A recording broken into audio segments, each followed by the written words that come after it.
احتساب عدالت اسلام آباد نے توشہ اور جعلی بینک اکاؤنٹس کیس میں سابق صدر آصف علی زرداری اور سابق وزیر اعظم یوسف رضا گیلانی کو نوٹسز جاری کر دیے ہیں۔ عدالت نے دونوں کو 24 اکتوبر کو ذاتی حیثیت میں طلب کر لیا ہے۔ مزید تفصیلات حاصل کریں گے۔ ڈان نیوز کے نمائندے عمر مہتاب برنی ہمارے ساتھ موجود ہیں۔ عمر مہتاب، بتائے گا اس حوالے سے کیا تفصیلات ہیں، نوٹسز میں کیا کہا گیا ہے؟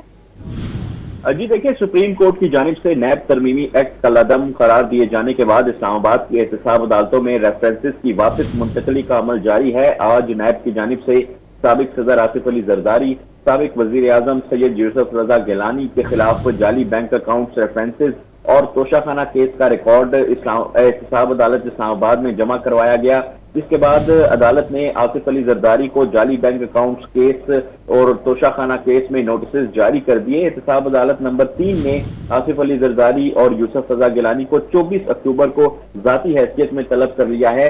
یہاں پر یہ بھی بتاتا چلوں کہ توشہ خانہ کیس میں سابق وزیر اعظم نواز شریف بھی بطور ملزم جو ہے وہ نامزد ہیں، تاہم عدالت کی جانب سے ان کو کافی پہلے ہی اشتہاری قرار دے کر ان کا کیس آصف علی زرداری اور یوسف رضا گیلانی سے الگ کر دیا گیا تھا۔ جی بہت شکریہ عمر مہتاب، آپ تفصیلی طور پر آگاہ کر رہے تھے۔